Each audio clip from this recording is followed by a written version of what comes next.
Career guidance with రమణలో భాగంగా ఇవాళ నాకు కొంచెం ఇంట్రెస్టింగ్ అనిపించిన కొన్ని కంపెనీలు చాలా చిన్న ఐడియాతో స్టార్ట్ అయ్యి మంచి ఫండింగ్ తెచ్చుకుని వరల్డ్లో ఉన్నటువంటి బెస్ట్ టెక్ కంపెనీస్కి పోటీగా ఎదగగలిగే సత్తా ఉన్న కంపెనీస్ ఉంటాయి.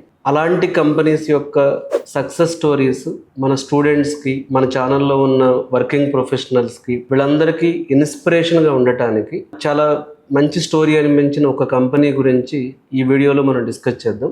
ఆ కంపెనీ పేరు రివోస్ అనే కంపెనీ. కొన్ని సంవత్సరాల క్రితం చిన్న స్టార్టప్ అది. ఇప్పుడు ఎన్విడియా, ఇంటెల్, ఏఎండి లాంటి పెద్ద కంపెనీస్తో పోటీ పడే స్థాయికి వచ్చింది. ఈ కంపెనీ 2021లో కాలిఫోర్నియాలో, అమెరికాలో స్టార్ట్ అయింది. ఇకపోతే ఈ కంపెనీ మెయిన్గా వీళ్ళ వర్క్ వచ్చేటప్పటికి artificial intelligence, data centre, high performance chips మీద ఎక్కువ ఫోకస్ చేసింది. వీళ్ళ స్పెషాలిటీ ఏంటి అంటే వీళ్ళు ఒక ఓపెన్ సోర్స్ ఆర్కిటెక్చర్ మీద చిప్ డిజైన్ చేయడం జరిగింది.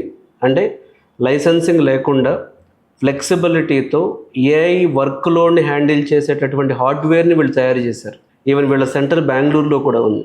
ఇకపోతే ఈ కంపెనీ స్టార్ట్ చేసిన వాళ్ళు రివోస్ని ప్రారంభించింది గూగుల్, ఇంటెల్, యాపిల్ లాంటి పెద్ద పెద్ద కంపెనీల్లో పనిచేసి బయటకు వచ్చిన ఒక సీనియర్ మోస్ట్ ప్రొఫెషనల్స్ అని చెప్పొచ్చు. వీళ్ళకి ఆల్రెడీ చిప్ డిజైన్ మీద, ప్రాసెసర్ ఆర్కిటెక్చర్ మీద చాలా సంవత్సరాల అనుభవం ఉంది.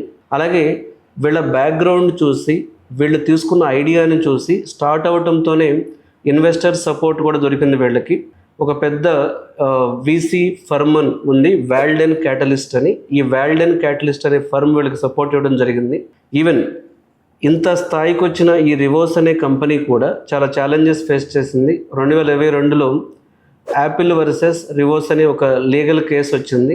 యాపిల్ ఇంజనీర్స్ రివోస్లో జాయిన్ అవ్వడం వలన ట్రేడ్ సీక్రెట్ ఇష్యూ అని చెప్పి కేసు నడిచింది. సో కాబట్టి అంటే స్టార్టప్స్ ఎప్పుడైనా స్టార్ట్ చేసేటప్పుడు స్టూడెంట్స్ గుర్తుపెట్టుకోవాల్సింది ఏంటంటే లీగల్ క్లారిటీ చూసుకోవాలి, క్లీన్ ఐపీ అడ్రస్ అనేది చూసుకోవాలి. అలాగే వీళ్ళు మార్కెట్ డిమాండ్ చూసి స్టార్ట్ చేశారు. బట్ జనరల్ చిప్ డిజైన్ నుంచి ఏఐ వైపుకి త్వరగా వెళ్ళటం వల్ల వీళ్ళు సక్సెస్ అయ్యారు. అలాగే వీళ్ళకి స్టార్టింగే ఫండింగ్ వచ్చింది. ఈవెన్ 2024లో వీళ్ళకి $250 మిలియన్ ఫండింగ్ వచ్చింది. ఇలాంటి పెద్ద పెద్ద కంపెనీ స్టార్ట్ చేయడం కూడా అంత ఈజీ ఏమి కాదు. వీళ్ళ సక్సెస్ స్టోరీ మనం తీసుకుంటే వీళ్ళు ఏఐకి కావాల్సినటువంటి హార్డ్వేర్ని సక్సెస్ఫుల్గా ఎన్విడియా లాంటి కాంపిటీటర్స్తో పోటీపడి ఇవ్వగలిగారు వీళ్ళు.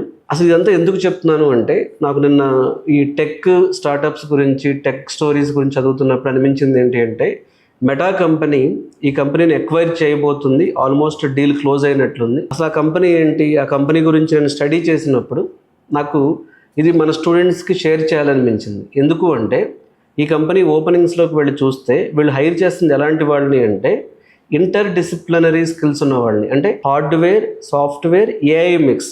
ఎన్నో వీడియోలో చెప్పాను నేను, ఇంటర్ డిసిప్లినరీగా బీటెక్ ప్రిపేర్ అయితే బాగుంటుంది అని. రెండవది ఏంటంటే స్టార్టప్ పెట్టడం అనేది అంత కష్టమేమీ కాదు. సో ఇలాంటి కాంప్లెక్స్ ప్రాబ్లమ్స్ తీసుకున్నప్పుడు ఫండింగ్ కూడా వచ్చుద్ది అనేది వీళ్ళు చూపించారు. 3, ఎమర్జింగ్ టెక్నాలజీస్లో ఎప్పుడు ఆపర్చునిటీస్ ఉంటాయి. ఏఐ రావటం అనేది మన అదృష్టం. ఏఐ వలన జాబులు పోతాయి అన్న చిన్న టాపిక్ దగ్గర ఇండియన్ యూత్ ఆగకూడదనేదే నా ప్రయత్నం ఫస్ట్ నుంచి కూడా. సో ఈ రివోస్ అనే కంపెనీ ఏఐ, సెమీకండక్టర్ లాంటి వాటిలో వర్క్ చేయడం వల్లనే సక్సెస్ అయింది. కాబట్టి స్టూడెంట్స్ ఫ్యూచర్లో వచ్చే టెక్నాలజీస్ ఏవైనా సరే, quantum computing, cyber security, AI, so అలాగే సెమీకండక్టర్ సైడ్ కానీ, సో ఈ ఏఐ హార్డ్వేర్ కానీ ఇలాంటి వాటిని ఎప్పుడు నెగ్లెక్ట్ చేయకండి. వీటిలో ఎప్పుడు టెక్ ఫ్యూచర్ బాగానే ఉంటుంది. సో ఒక చిన్న స్టార్టప్గా స్టార్ట్ అయిన ఈ కంపెనీ చాలా పెద్ద ప్రాబ్లమ్స్ని సాల్వ్ చేసి, ఎస్పెషల్లీ ఏఐ ఇన్ఫ్రాస్ట్రక్చర్స్లో వండర్స్ చేసి ఇవాళ మెటా వీళ్ళని ఒక హై వాల్యుయేషన్లో కొనే స్థాయికి వెళ్ళారు. సో మీకు కూడా ఇంట్రెస్ట్ ఉన్నప్పుడు ఈ కంపెనీ వెబ్సైట్కి వెళ్ళండి, కెరీర్స్ చూడండి. సో నేను కెరీర్స్లో కూడా ఇంట్రెస్టింగ్ అనిపించింది. ఒక రకంగా చెప్పాలంటే ఈసీకి, సెమీకండక్టర్ ఇండస్ట్రీ రైజ్కి వీళ్ళ ఇండికేషన్ లానే ఉంది కంపెనీ ఫ్యూచర్ చూసినప్పుడు. సో ఏఐ వెనకాల చాలా జరుగుతుంది. ఏఐ అంటే కోడింగే కాదు, ఇన్ఫ్రాస్ట్రక్చర్ కానీ, పవర్ సైడ్ కానీ, ఆప్టిమైజేషన్ కానీ, లేకపోతే చిప్స్ కానీ, ఇలా చాలా ఇన్ఫ్రా రిలేట్ అయ్యి ఉంది ఏఐ సైడ్. సో ఫ్యూచర్లో ఎవరైనా స్టూడెంట్స్ మీరు టెక్నాలజీ వైపు బలంగా ముందుకు వెళ్ళాలి అనుకున్నప్పుడు ఇలాంటి కంపెనీస్ యొక్క సక్సెస్ స్టోరీ మీరు ఇన్స్పిరేషన్గా తీసుకుంటే బాగుంటుందని ఈ వీడియో మీతో షేర్ చేస్తున్నాను. Thank you.